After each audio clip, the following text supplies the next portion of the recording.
শুভ সকাল আমার প্রিয় বন্ধুরা, কোচবিহার জেলা থেকে আমি কৃষ্ণা। আমার ব্লগ চ্যানেলে তোমাদেরকে অনেক অনেক স্বাগত আর আমার অনেক অনেক ভালোবাসা।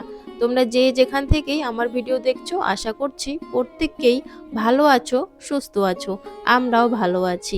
আমি এদিকে বাইরে চলে গেছি কয়েকটা ফুল দেখার জন্য, তবে এখন আর কোনো রকমের ফুল পাওয়া যায় না।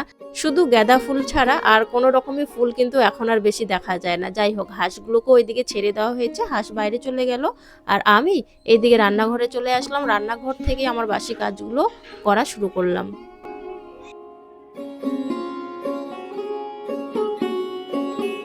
আমাদের ওইদিকে জানলাটা কাঠটা নষ্ট হয়ে গেছে, একদম ভেঙেই যাচ্ছে, কোনো রকম করে চালানো হচ্ছে। যাই হোক, এখন তো আর এগুলো ভাঙা যাবে না। যখন আমরা ঘর ঠিক করা শুরু করব, রান্নাঘরটা যখন ঠিক করব আর কি, তখনই একসাথে সবকিছু ঠিক করব। আর আগে তো আমাদের শোয়ার ঘরের ব্যবস্থা করতেই হবে, তারপরে রান্নাঘরে কিন্তু ধরবো। রান্নাঘরটা এখন না, রান্নাঘর সবার লাস্টে কিন্তু আমরা ঠিকঠাক করব। কারণ তোমরা জানোই রান্নাঘরের আমাদের কিন্তু বারান্দাও ছোট, তো অতটুকু বারান্দার মধ্যেও কিন্তু হয় না। যখন বৃষ্টি হয় তখন কিন্তু বৃষ্টির জল ছিটেগুলো কিন্তু বারান্দা তো পড়ে, সাথে ঘরও কিন্তু আমাদের একটু একটু ভিজে যায়। তো সেই কারণে বারান্দাটা একটু বড় সড়ো করার ইচ্ছে আছে আমাদের, তবে এখন নয়, রান্নাঘরের কাজ একদম লাস্টে করা হবে। আগে শোয়ার ঘরগুলো সুন্দর করে কমপ্লিট করে নেই, তারপর। এদিকে দেখো, রান্নাঘরের উনুনটা যেহেতু খারাপ হয়ে গেছে, তাই জন্য একটু মাটি নিয়ে আসলাম। আর আমাদের ওইখানে যে মাটির ঢিপটা ছিল না, সেই মাটির ঢিপটা এখন নেই। বাড়ি যখন যাই, বাড়ি থেকে এসে দেখি আমার শাশুড়ি মা যতটুকু মাটি ছিল সব মাটি একদম বেশি বেশি করে বারান্দায় দিয়ে লেপে পুরো শেষ করে দিয়েছে। আর এই যে আমি মাটির দলা অল্প একটু পেয়েছি খুঁজে খুঁজে দেওয়ার, জানো তো, এতটুকু পেয়েছি, আরও আমার একটু লাগতো, তবে নেই, খুঁজতে পারছি না, আর কোথাও নেই দেখলাম। তো সেই জন্য অতটুকুই আর কি নিয়ে আসলাম যতটুকু পেয়েছি। আর এইবারে মনে হয় মাটিও এনে রাখা হবে না, কারণ আমরা ভাবছি এখন তো আর মাটি বিশেষ করে আমার বেশি দরকার হবে না আমাদের। আর দরকার হলেও আমাদের এখন তো মাটির কাজ চলছে, আমাদের কিন্তু এক্সট্রা অনেক মাটি কিন্তু নেওয়া হয়েছে। মানে গাড়ি দিয়ে যখন আমরা মাটি ফেলেছিলাম তখন কিন্তু বেশি মাটি হয়ে গেছে, সেই জন্য কিন্তু মাটি আমরা দেখো উঠোনে দিয়ে দিয়েছি, এক সাইডে উঁচা এক সাইডে নিচা। বারান্দায় যেখানে আমাদের মাটি লাগবে না সেখানেও আমরা আর কি উঁচু করে দিয়ে মাটি রেখে দিয়েছি। মানে সাইডে ফাইডে অনেক মাটি আছে, তো সেই জন্য আমরা এইবারে ভাবছি মাটি আনবো না আর কি। যদি এনেও রাখি বর্ষার আগে কয়েকটা আর কি বড় বড় মাটির চাকা আর কি নিয়ে আসবো, তাছাড়া আর বেশি অত মাটি আর কি নেবো না ভাবছি। তো সেই কারণে কিন্তু এখনো আমাদের দেখো মাটি আনা হয়নি। আর পুকুরের জল তো এখনো শুকোয়নি, যখন শুকোবে তখন দেখা যাবে। আর এমনি তো এখনো আনা যায়, ওই যে দোলাগুলো যে আছে না, ক্ষেতগুলো গর্ত যেদিকে থাকে আরো বেশি, ওগুলোতে এখন বেশিরভাগ জল নেই, শুকিয়ে গেছে। আনলে ওখান থেকে আনাই যায়, তবে এখন আনবো না। শুকনো মানে খরালি দিন যাকে বলে আর কি, শুকনো দিনটা আসুক, তারপরে নিয়ে আসা হবে কিছু মাটি। আপাতত এরকম করেই চলতে হবে। উনুনটা যেহেতু আমি লেপে নিয়েছি, তাই ভাবলাম উনুনের যে পাশে আর কি, মানে আমার যে এই রান্নাঘরের যে মেঝেটা আর কি, সেটা একটু লেপে নিই। ওই সাইডে কিন্তু আমি যাইনি, শুধু ওই যে উনুনের এখানে যেখানে আমি রান্না করি, কালি এখানে ওখানে ভরে থাকে। আর এই জায়গাটাতে এখন একটু খাওয়া দাওয়া চলছে, তো সেই জন্য খাওয়া দাওয়ার জায়গাটা আর উনুনের সাইডটা একটু লেপে নিলাম। আর গ্যাসের ওইদিকে কিন্তু যাইনি, কারণ পরিষ্কারে আছে যেহেতু, সেই কারণে। আবার এইদিকে প্রীতি স্কুলে যাবে, সময় নেই অতটাও, ঠান্ডা বুঝতেই পারো। কুয়াশার জন্য কিন্তু উঠতে বিছানা থেকে দেরি হয়ে যায়। বিছানাতে মানে ঘুম থেকে উঠে পড়ি 6টার দিকে, তবে বিছানা থেকে উঠতে উঠতে 7টা সাড়ে 7টা আমার বেজে যায়। এই যে ঠান্ডা উঠবো করে করে কিন্তু একটু দেরি হয়ে যায়। তো সেই কারণে বেশি আর আমার কাছে সময় নেই আর কি। তাড়াতাড়ি যতটুকু পারলাম অতটুকু লেপে নিলাম, মানে যতটুকু না লেপলেও হয় না, একদম বাজে লাগছিল, রান্নাঘরটা কালি কালি হয়ে আছে। তো সেই কারণে অতটুকুই লেপে নিলাম। এদিকে আবার খাওয়ার দাওয়ার করতে হবে, দুজনকে স্কুল পাঠাতে হবে, তারপর রান্না বান্না কিন্তু করব। কিছু একটা আপাতত বানিয়ে নিব। ওই আটা আছে এখন, জানোই তো গোলা রুটি খেতে চাই বেশিরভাগে, তবে সবসময় আমি গোলা রুটি দিতে চাই না। অনেক সময় ওই তোমার সুজি এনে দিই দোকান থেকে, বা অনেক সময় সিদ্ধ ভাত করে দিই। আজকে বললাম সিদ্ধ ভাত করি, তবে প্রীতম বলছে না আমি সিদ্ধ ভাত খাবো না, গোলা রুটি করে দাও। তাই জন্য আজকে আর কি গোলা রুটি বানিয়ে দিলাম, কয়েকটা করে খেয়ে স্কুলে চলে যাবে দুজনেই। খাবার বানানোর আগে আমি ভাবছি যে সেদিনকে প্রীতমের বাবা এসেছিল, কয়েকটা নোংরা জামা কাপড়, মানে ওখানে তো একটা জামা কাপড় পরে কাজ করে, মানে ব্যাগ নিয়ে গেছে, জামা কাপড় নিয়ে গেছে, তবে প্রত্যেকদিন আলাদা আলাদা করে জামা কাপড় পরে না, যেহেতু তেলের কাজ, নোংরা হয়ে যায় জামা কাপড় বেশি পরিমাণে। তো সেই কারণে একটা জামা কাপড় পরে 2-3 দিন কিন্তু চালিয়ে দেয়, প্যান্টটা আর কি। তো সেই প্যান্টটা একদমই নোংরা হয়ে গেছে, আর সোয়েটার যেটা পরেছিল সেটাও কিন্তু একটু নোংরা হয়ে গেছে। তো এই তারিখে যে এসেছিল, তাই ওর কিছু জামা কাপড় রেখে গেছিলো বাড়িতে ধুয়ে দেওয়ার জন্য।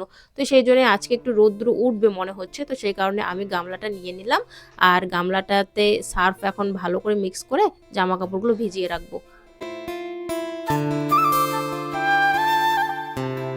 এই কদিন টানা শুধু বাইরে জামা কাপড়ে আমি মেলে দিয়েছি, কারণ কুয়াশার জন্য জামা কাপড় একদম শুকনোর নাম নিচ্ছিল না।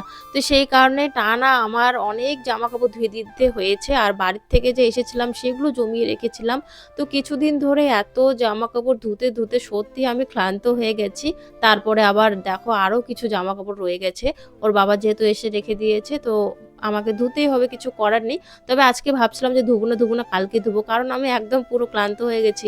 এত তার ভর্তি ভর্তি জামা কাপড়, এই মেলতে দাও, এই যখন শুকোয় না নিয়ে আসো, আবার বাড়ির তারে মেলো, ফির যেগুলো শুকিয়ে যায় ওগুলো গুছিয়ে রাখো, এই করতে করতে 3-4 দিন পুরো আমি জামা কাপড়ে একদম হাঁপিয়ে গেছি জামা কাপড় গোছাতে গোছাতে, জানো তো। আজকে আর ইচ্ছে করছিল না, তবে তাও ধুয়ে দিলাম, কারণ ও আসবে আর কি কিছুদিনের মধ্যে। তখন এসে আবার বলবে যে এতদিন হয়ে গেল জামা কাপড়গুলো এখনো ধোওনি। তো সেই কারণে আজকে ধুয়ে দেবো। তবে এখন ধুবো না, এখন শুধু ভিজিয়ে রাখবো, পরে ধুবো। এখন এই যে এই জামা কাপড়গুলো ভিজিয়ে রেখে রান্নাঘরে যাব, কারণ স্কুলের বেলা হয়ে যাচ্ছে এদিকে। তাই একটু ঝটপট করে ওদেরকে আগে খাবারটা বানিয়ে দেই, তারপর কিন্তু আমার কাজগুলো শুরু করব। কাজ বলতে এমনিতে মোটামুটি কাজ আমি শেষ করে ফেলেছি। গোলা রুটির পর কাপড় জামা ধুয়ে স্নান করে নেব। তো এই যে কয়েকটা গোলা রুটি বানিয়ে নিচ্ছি এখন, কারণ এরা স্কুলে যাবে যেহেতু, সেই কারণে ওদেরকে গোলা রুটি বানিয়েছি। সকাল সকাল ভাতও খেতে চায় না। চলো বন্ধুরা, এবারে দেরি না করে তোমাদের সুন্দর সুন্দর কমেন্টের উত্তরগুলো দিয়ে ফেলি। মণিদীপা দিদি ভাই কমেন্ট করেছো, খুব সুন্দর মেশিনটা, কত দাম? আমি একটা শর্ট ভিডিওতে একটা মেশিন কিন্তু আমি একটা ভিডিও ছেড়েছিলাম, আর সেটার লিঙ্ক কিন্তু আমি পোস্ট করেছি যখন আমার চ্যানেলে, তো পোস্টের উপরে কিন্তু লিঙ্কটা আমি দিয়ে দিয়েছি, কারণ শর্ট ভিডিওতে লিঙ্ক দেওয়া যাচ্ছিল না। তো সেই কারণে আমি পোস্টে কিন্তু দিয়ে দিয়েছি। অনেকেই বলছিলে লিঙ্ক দাও, এটা নেবে। ইনস্টাগ্রামেও কিন্তু প্রচুর লোক এটা নিয়েছে, আর লিঙ্ক দাও বলে বলেছে। আমি সবাইকে লিঙ্ক দিয়েছি, আর প্রচুর লোক কিন্তু নিয়েও নিয়েছে। তো বলেছো দামটা কত?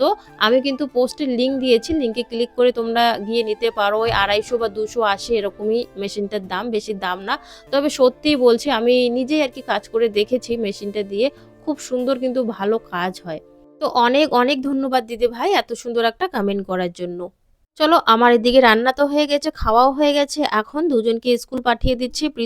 প্রীতি যাবে আর কি অন্য মেয়েদের সাথে, আর প্রীতম কিন্তু একাই সাইকেলে করে যাবে। কাটারিটা তো মাত্র এখানে রাখলাম, কই গেল? দেখতে দেখতে আমার কাটারি হাওয়া হয়ে যায়, থাকেই না, ব্যাপারটা কি? রান্না বসিয়ে দিয়েছি আমি, ও কাটারি আমি নিয়ে নিয়েছি এখানে। এই যে রান্না বসিয়ে দিয়েছি, এখন হলো কাটাকাটি করবো, রসুন লঙ্কা এসব ডালের মধ্যে দিব। মাসকলার ডাল রান্না করছি। মাসকলার ডাল মানে হচ্ছে বেশি করে রসুন আর হচ্ছে তোমার লঙ্কা দিয়ে সোডা দেব এখানে, তো সেই জন্যই রসুন ছুলবো, ছাকা রান্না করবো।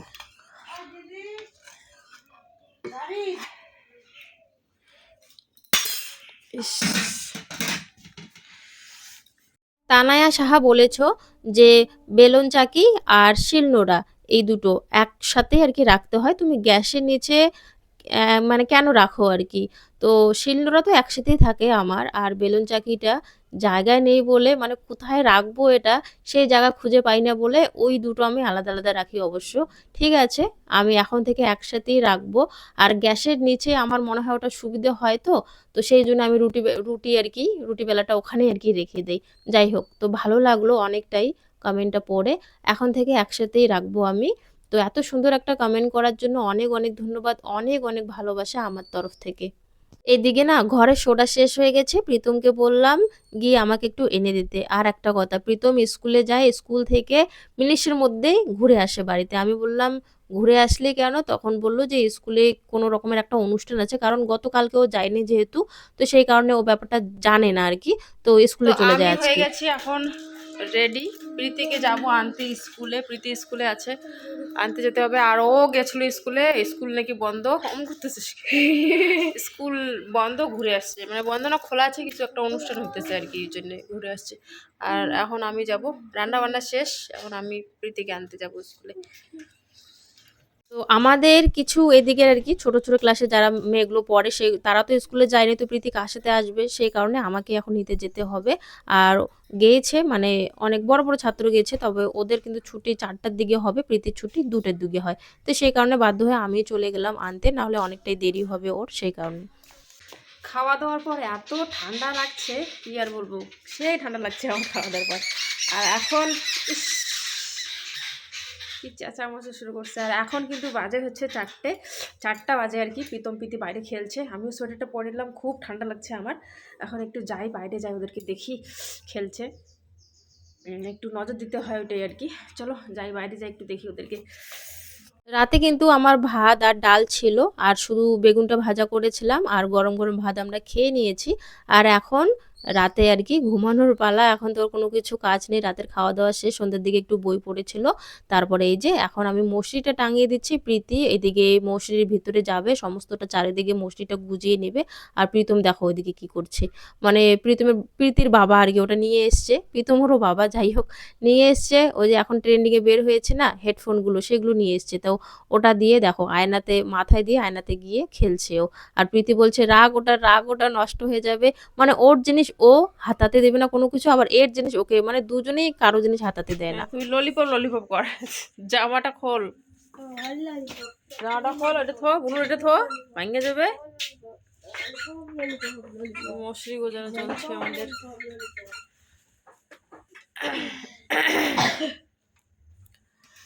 রাগ ওঠে, জামাটা খোল, এটা বন্ধ করি। চলো আজকের ভিডিওটা এখানে শেষ করছি, দেখা হচ্ছে নেক্সট ভিডিওতে, টাটা।